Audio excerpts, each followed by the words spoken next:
मुमुक्षु मंथन भाई के पिता परिंद भाई एवं माता जूली बहन से हम इस एपिसोड के दौरान जानेंगे कि किस तरह उन्होंने इनको संस्कार दिए कि आज वो संयम के मार्ग पर प्रयाण करने के लिए तत्पर हुए हैं, किस तरह के चैलेंजेस उन्होंने फेस किए। ये सारी बातें जानेंगे इस एपिसोड के माध्यम से। प्रणाम। प्रणाम। मंथन भाई को वैराग्य है और वो संयम के मार्ग पर जा रहे हैं, एक कठिन मार्ग पर जा रहे हैं, वो उसके लिए रेडी है। परंतु आपको उनके लिए जो राग है, आप उनके लिए कैसे रेडी हुए कि उनको उस मार्ग पर जाने के लिए आपने अनुमति दी? की बात एकदम सही है। दुनिया में ऐसे कौन से संतान रहेंगे जो अपने माता पिता को प्रिय नहीं रहेंगे? ऐसे कौन से माँ बाप रहेंगे जो उनके संतान के प्रति राग नहीं रहेगा? हमें भी राग है, मंथन के प्रति खूब राग है, ऐसा कुछ नहीं है। लेकिन उसका जो जिन शासन के प्रति राग है, डेडिकेशन है, गुरु समर्पित भाव है, वो हमसे कुछ बहुत ज़्यादा है। और वो जो प्रभु वीर के मार्ग पर जाना चाहता है, हमारे कुछ पुण्योदय कम पड़ रहा है कि हम लोग उस मार्ग पर नहीं जा सकते, कुछ हम लोग के मन में वो भावना भी नहीं हो रही है। लेकिन उसने जो अपना पुरुषार्थ किया है, गुरु के पास रहकर जो धर्म क्रियाएं सीखी है, धर्म क्रिया में रुचि से डेडिकेशन दिया है, वो कुछ अलग ही लेवल का है। हम भी चाहते हैं कि वो प्रभु वीर पे मार्ग पे जाए और अच्छे से अच्छा गुरु के समर्पण में रहे और अपने ज़्यादा से ज़्यादा जिन शासन के प्रति समर्पित रहे। इसलिए हमारा राग का लेवल और उसका राग का लेवल अलग है। उनका जिन शासन प्रत्यय का जो राग है, उसके सामने हमारा राग 1% भी नहीं है। हर किसी को अपने संतान से कुछ ना कुछ एक्सपेक्टेशन होती है। स्कूल में अच्छी पढ़ाई करे, कॉलेज में अच्छे मार्क्स लाए, बिजनेस में सेट हो जाए या जॉब अच्छे लेवल की जॉब करे, ओल्ड एज में अपना सहारा बने। हर तरह की अपने पेरेंट्स को अपने बेटे से एक्सपेक्टेशन होती है। तो इस तरह की आपकी जो एक्सपेक्टेशन थी वो जाननी है, और आज वो एक्सपेक्टेशन जो संसार में थी वो पूरी वो नहीं कर पाएंगे और वो जो जीवन देने के लिए जा रहे हैं, तो उस एक्सपेक्टेशन को आपने कैसे कवर किया वो जानना है। राइट है, आपकी बात एकदम राइट है। एज अ पेरेंट हम लोग ने भी एक्सपेक्टेशन था कि वो बच्चा बड़ा होए, ये करे वो करे, पढ़ने में आगे रहे, हर एक एक्टिविटी में आगे रहे। हमारी भी बहुत एक्सपेक्टेशन थी और है, ऐसा नहीं बोला कि नहीं है। लेकिन वो जो बचपन में जो स्कूल में पढ़ रहा था, उससे कहीं ज़्यादा वो धार्मिक संस्कार पढ़ने में, पाठशाला पढ़ने में हमेशा आगे रहता था। पाठशाला भी कोई भी स्कीम रहे, साहिब जी ने कुछ गाथा करने की रहे, तो हमेशा उसका नंबर आता था, वो आगे ही रहता था। उसको रुचि भी उसमें ही थी ज़्यादातर।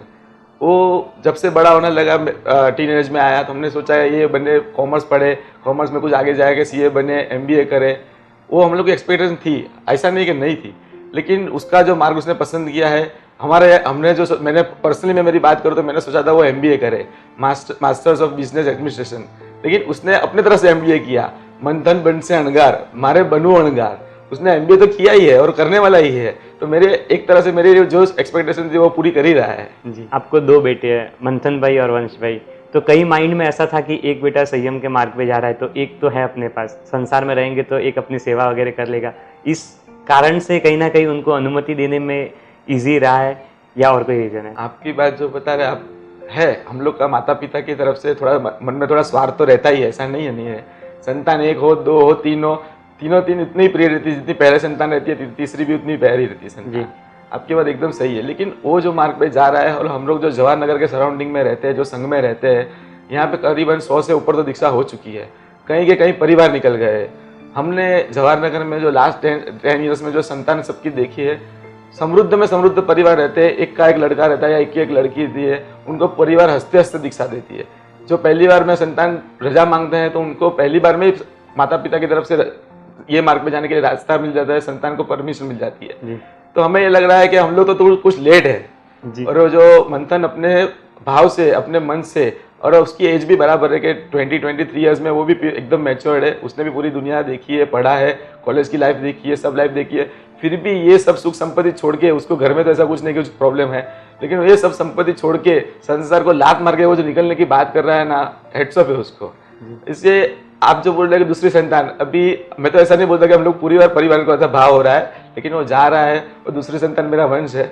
अगर भविष्य में उसको भी भावना हो जाए और भाई का चेला बनना हो, तो उसके लिए भी परमिशन सॉर्ट कर दूंगा। जी, मंथन भाई ने संयम जीवन का जो मार्ग चुना है, तो हमें ऐसा होता है कि बेटा कोई भी डिसीजन लेना तो उनकी परीक्षा करते हैं। आपने भी एज ए पेरेंट्स उनकी परीक्षा, जब उन्होंने बात रखी होगी दीक्षा के लिए कि मुझे संयम जीवन लेना है, तो आपने भी उनकी कहीं ना कहीं परीक्षा की होगी। किस तरह से वो एक परीक्षा की और आपको लगा कि नहीं, उसके लिए मक्कम है और वो मार्ग पे जा रहा है, वो सही मार्ग पर जा रहा है, वो आपने कैसे डिसाइड किया वो जानना है। मंथन की परीक्षा पहले कुछ सोचा नहीं था कि ऐसे उसके एग्जाम लूंगी, कभी आएगा तो क्या करूंगी, क्या दिखाऊंगी उसको कुछ।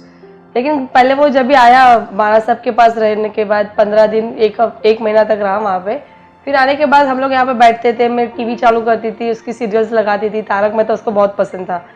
तो सब सीरियल्स वो कभी देखता नहीं था, वो थोड़ी देर बैठता था इधर, फिर अपने आप अंदर चला जाता था।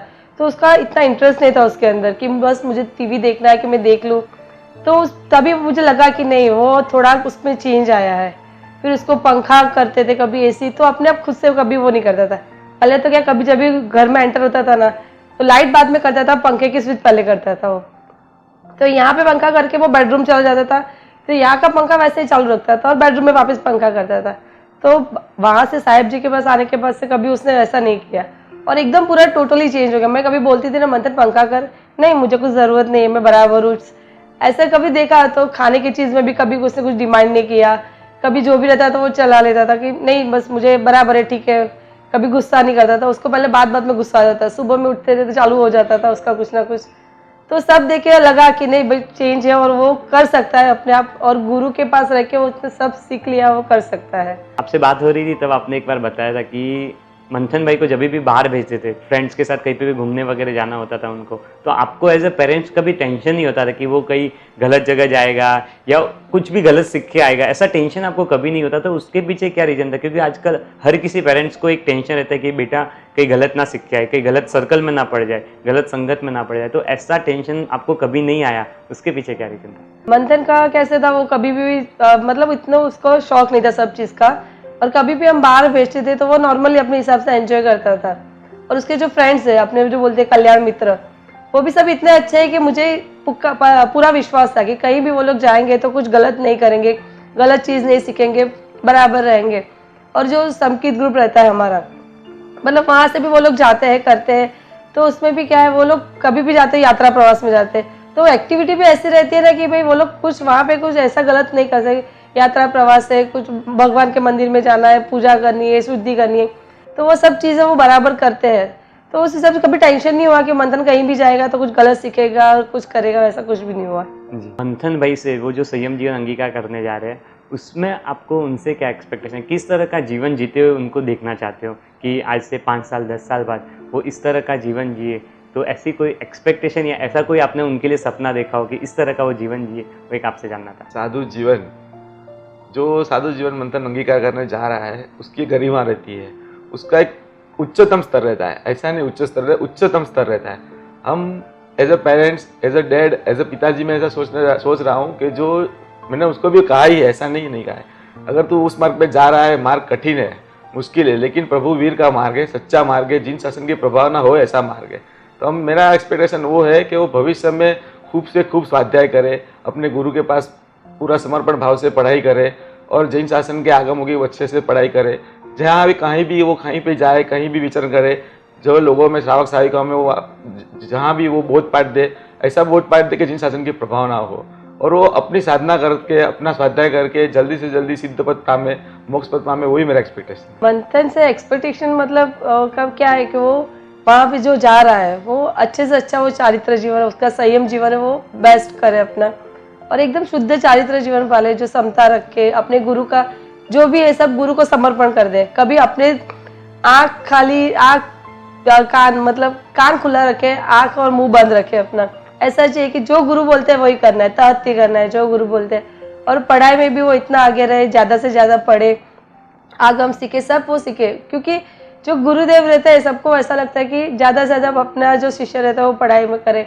और मुझे बस वही चाहिए कि मेरा लड़का जो भी वो वहाँ पे जा रहा है वो अपना अच्छा श्रवण कर सके और सबको भी वही बहुत सिखा सके कि उसको आगे जैन शासन में क्या कर सकते हैं हम ज़्यादा, और अपना सबको कैसे बहुत दे सकते हैं, वैसा करें। मैं थोड़ा करेक्ट करना चाहूँगा और थोड़ा ऐड करना चाहूँगा।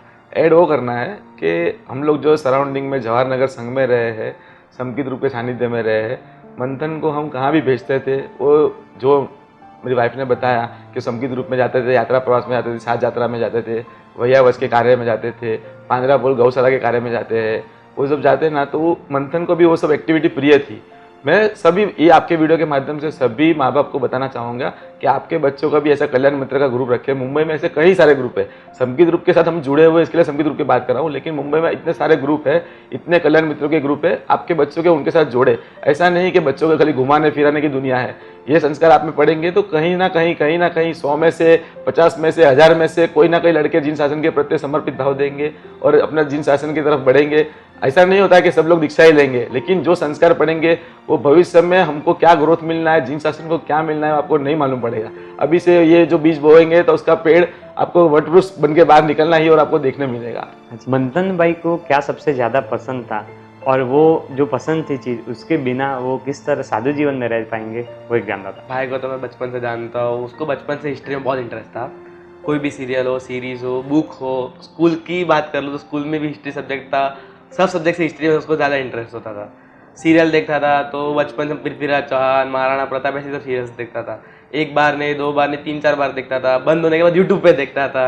उसको सब सीरियल के एपिसोड याद हो गए थे कि कौन से एपिसोड में क्या सीन था। फिर उससे यही इंटरेस्ट उसको जैनिज़्म में डाला। जैनिज़्म में उसको साहिब जी के पास जाने लगा तो साहिब जी से स्टोरी सुनने लगा। साहिब जी उसको बुक्स देते थे, वो बुक्स पढ़ने लगा। उसने जैनिज़्म की रामायण, महाभारत सब डीप में पढ़ी है। हिस्ट्री में उसको बहुत इंटरेस्ट है। हम लोग कहीं भी जाते थे तो कहीं कोई भी प्लेस हो, हिस्टोरिक प्लेस हो या नॉर्मल भी प्लेस हो, तो उसकी हिस्ट्री जानने में उसको बहुत इंटरेस्ट था। कोई मंदिर दर्शन करने गए, देरासर में पूजा करने गए, कोई भगवान है जो मूर्ति प्राचीन हो, उसकी भी हिस्ट्री उसको सब पता होती थी। अभी रिसेंट की बात, हम लोग मुहूर्त के बाद यात्रा सब जगह यात्रा करने गए थे। तो चेन्नई गए थे, वहाँ पे एक गली में बहुत सारे देरासर है। तो सुबह 9 से 3 के बीच में हम लोग ने मिनिमम 15 देरासर किए होंगे पूजा। तो सब देरासर पूजा करने के बाद बाहर आते थे, तब जो बाहर बैनर लगा होता था जिसमें देरासर का इतिहास लिखा होता है, वो पूरा इतिहास पढ़ता था, मुझे समझाता था, मुझे याद करवाता था, जो जिसमें मुझे पर्सनल इंटरेस्ट नहीं था और उसको बहुत ज़्यादा इंटरेस्ट था। यही उसका जो जैनिज़्म के प्रति इंटरेस्ट था, हिस्ट्री में जो हिस्ट्री जानने का, वो उसने इधर जैनिज़्म में डाइवर्ट किया। और जैनिज़्म की हिस्ट्री में डीप में जाने के लिए उसको आगम पढ़ना जरूरी है, जिसके लिए उसको संयम ग्रहण करना पड़ेगा।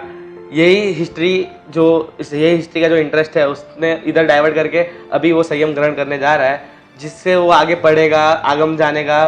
फिर बाकी सबको भी प्रवचन के माध्यम से या किसी बुक्स के माध्यम से वो ये जैनिज़्म की हिस्ट्री आगे पहुंचाएगा कि हम लोग क्या ज़रूरी है जैन होना। इस प्लेटफॉर्म के माध्यम से एज ए पेरेंट्स आपको बाकी पेरेंट्स को कुछ मैसेज देना होता आप दे सकते हो। ये आपका जो इंटरव्यू का माध्यम है, जो प्लेटफॉर्म है, जो अभी ऑनलाइन का जो माध्यम है, मैं इसके द्वारा सभी पेरेंट्स को कहना चाहूँगा कि कुछ ना कुछ सद्गुण तो हर एक संतान में, किसी में 5% है, किसी में 10% है, किसी में 100% है, वो रहते ही है।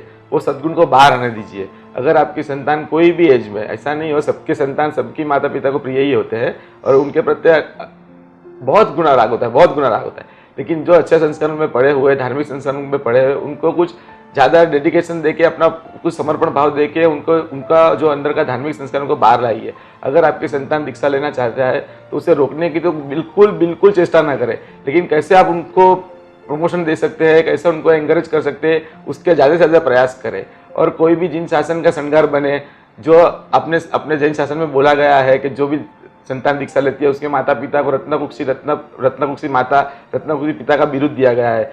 कुछ शासन ने कुछ सोच समझ के इतना बड़ा सम्मान अपने माता पिता को दिया होगा। आप भी उनको, अपने संतान को जैन शासन के द्वारा आप भी रत्नकुक्षी माता पिता बनने की चेष्टा करें, वो उनके ज़्यादा से ज़्यादा प्रयास करें। जैन मुनि की इस एपिसोड में जिन आज्ञा विरुद्ध कुछ भी बोला गया हो तो मिथ्यामि रुकणम्।